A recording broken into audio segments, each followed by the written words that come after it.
안녕하십니까. 저는 광안교회를 나온 지 이제 2년도 다 안 된 청년부 막내 김예지입니다. 사실 제가 소망이라는 걸 못 듣고 그냥 간증을 준비했는데요. 혹시 좀 양해 부탁드리겠습니다. 제가 처음 광안교회를 나올 때만 해도 전 아직 긴 세월의 방황기를 겪고 있었을 때였습니다. 저는 모태신앙으로 저희 부모님은 두 분 다 열정적인 사역자셨고 정말 오랜 기간 두 분 다 사역을 하셨기 때문에 전 당연히 어렸을 때부터 교회에 매번 나갔고 매년 선교도 같이 나갔으며 그리고 그렇게 저의 삶의 이야기엔 늘 하나님이 빠지지 않으셨습니다. 그러다가 제가 중학교에 막 들어가서 적응하기 힘들 때 많은 친구들을 사귀었었는데 그때 처음 세상의 것들에 눈을 떴던 것 같습니다. 그때 처음 세상에 눈을 뜨고 신앙의 말들만 늘 듣고 또 따르던 저에게 처음으로 세상의 유혹들이 들려왔고 저의 친구들은 모두 하나님을 믿지 않았으며 저는 그 친구들을 가장 많이 의지했었습니다. 그때 또 한참 사춘기가 겹쳐지면서 전 정말 다른 사람으로 변했습니다. 부모님께 모든 것을 반항하기 시작했고 갑자기 저에게 문득 나는 왜 하나님을 믿어야 하는가 하는 의문이 들었습니다. 남들은 주일날 모두 다 쉬고 놀고 약속을 잡는데 나는 왜 매일 계속 주일마다 예배를 나가서 아무 뜨거움이 없는데도 일어나서 찬양하고 시키는 대로 해야 하는가 의문이 들면서 많은 회의감이 들었습니다. 저는 억지로 하는 게 싫었고 제 마음이 가지 않으면 안 하는 스타일이라 저는 교회에 안 나가기로 마음을 먹었습니다. 저는 교회에 한 사람도 친구를 둔 적이 없었기 때문에 더더욱 교회에 나갈 이유가 없었습니다. 그러나 부모님께서는 저를 이해하지 못하셨고 처음에는 절대 반대하셨습니다. 제 폰도 뺏으면서 망치로 부수는 적도 있고요. 되게 참 많은 일들이 있었는데 엄마 아빠가 이런 일을 하는데 너가 어떻게 주일 예배를 안 드리냐. 주일 예배는 절대 무조건 빠져서는 안 된다 라고 말씀하시면서 그런 답변을 내놓으셨습니다. 그러나 저는 이 상태로는 도저히 나갈 수 없었고 수련회든 뭐든 정말 안 가고 싶었고 제가 참여했던 마지막 중3의 수련회는 가서 하루도 못 버틴 채 바로 선생님과 함께 차를 타고 부산으로 왔던 기억이 있기 때문에 그런 저를 부모님도 무조건 반대만을 할 수 없으셨는지 저는 결국 중3을 끝으로 교회를 더 이상 나가지 않게 되었습니다. 대신 나중에 부모님께서 대예배만 잠깐이라도 같이 들어보자 라고 말씀하시며 같이 나갔었지만 또 저는 운동한다는 핑계로 아침 일찍 일부 예배를 드린다고 가서 교회에 가서 화장실에만 있다가 오는 경우가 대다수였습니다. 그렇게 저의 찬란했던 중고등학교 시절은 신앙이 없는 채로 흘러갔고 부모님께도 저는 하나님을 안 믿는다고 선언하기도 했습니다.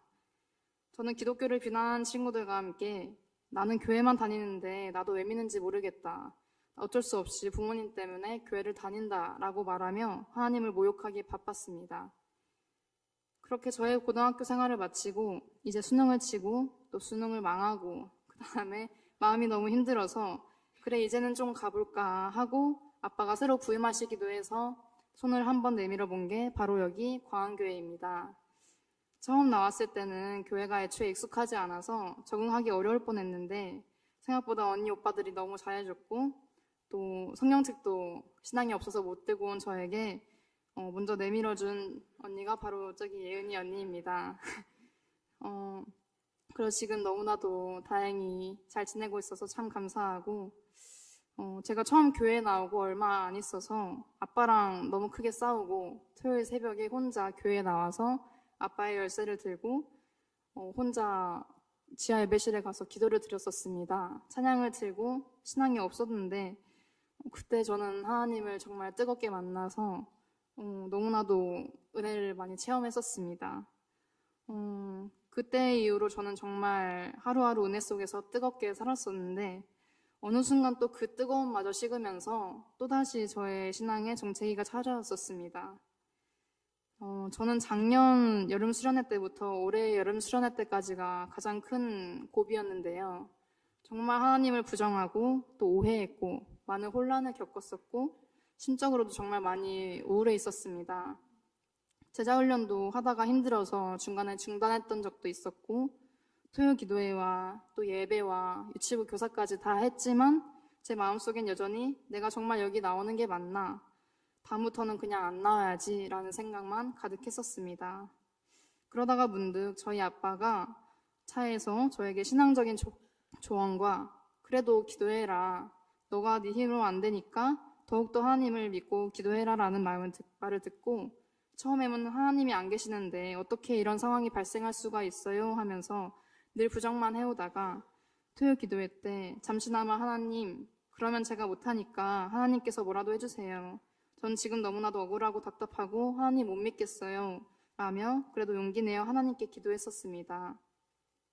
당연히 그냥 미약한 기도라고 생각하며 힘든 하루하루를 보내고 있을 무렵 갑자기 제 마음이 열리며 하나님을 알게 되는 시간들이 있었습니다.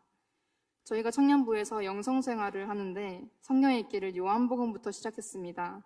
처음엔 돈을 내기 싫어서 그냥 억지로 해오다가 점점 제가 오해했던 하나님이 다시 보이면서 드디어 예수님을 성경을 통해서 직접 알 수 있었습니다. 처음 읽어보는 신약 부분이었기 때문에 내가 늘 설교로 들어와서 알고 있지만 이런 내용인지 몰랐던 그런 내용들이 제 마음을 울렸고 거기서 보이는 예수님은 제가 늘 주변 사람들에게 듣던 예수님과는 조금 달랐습니다. 새로운 모습도 알게 되었고 왜 예수님 우리를 위해서 오셨는가 늘 이해하지 못하고 외면만 했던 그 예수님의 사랑을 느낄 수 있었습니다.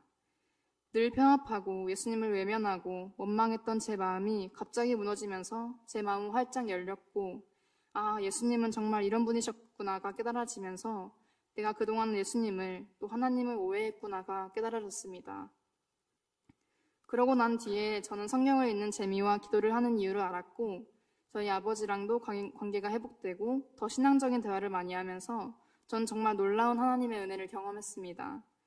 그리고 제 수능이 다가와서 공부를 하지 못하는 제 모습에 실망했지만 갑자기 하나님께서 마음을 주셔서 제가 공부를 열심히 할 수 있었고 그때 저는 지금까지 중에 제일 바빴지만 정말 제일 많이 바빴지만 제일 많이 그리고 열심히 영성생활을 했습니다.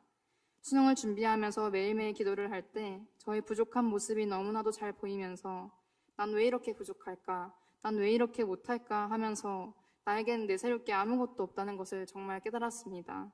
그러나 하나님께서는 세상의 미련한 것들을 택하사 지혜 있는 자들을 부끄럽게 하려 하시고 세상의 약한 것들을 택하사 강한 것들을 부끄럽게 하신다는 성경 말씀을 읽으며 정말 내 육체는 아무것도 자랑할 게 없지만 하나님은 이루신다는 것을 전심으로 느꼈습니다. 그래서 제가 한 것은 좌절이 아니라 그렇기 때문에 더욱더 하나님만 의지하자. 내 힘으로 안 되니 하나님께서 보여주신 능력을 보자 라고 생각하며 매일매일 기도로 나아갔고 그 기도 속에는 제가 지금까지 정말 꺼내지 못했던 형식적으로밖에 하지 못했던 내가 살아있어서 감사하다는 것과 내가 너무 죄인이라 내가 너무 부족하고 연약한 죄인이라 너무 죄송하다는 그런 고백들이 가득 있었습니다. 전 두려웠지만 정말 하나님을 전적으로 의지했고 그 결과 저는 떨지 않고 지금까지 친 수능 중에 가장 어려웠지만 또 가장 좋은 결과를 얻을 수 있었습니다. 이것이 바로 한 달 동안 공부했지만 거기에 더해주신 하나님의 은혜입니다. 지금도 제게는 하나님을 향한 확실한 믿음이 있습니다. 그렇기에 앞으로 제가 어떤 대학을 가던 어떤 삶을 살아가던 제가 원하는 대로 안 될지라도 하나님을 원망하지 않고 또 이걸 통해서 선을 이루실 하나님을 기대하고 또 소망함으로 그렇게 한 발 한 발 예수님을 닮아 내 이웃을 사랑하고 또 남이 나를 봤을 때 저절로 하나님이 믿어지고 저절로 예수님은 어떤 분이신가가 궁금해지는 그런 사람이 되길 소망합니다.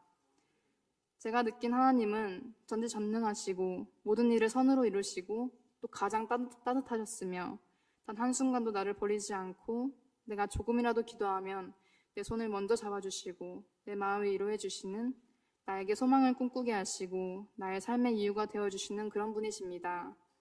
그렇기 때문에 저는 앞으로의 일들을 두려워하지 않고 저는 하나님께서 저에게 알려주시는 그 길을 따라 단대히 오직 하나님만을 의지하며 참 소망을 가지고 기쁘게 하루하루를 감사함으로 나아갈 것입니다. 그래서 따뜻한 성령의 열매를 맺는 그런 그리스도인이 되기를 진심으로 소망합니다. 감사합니다.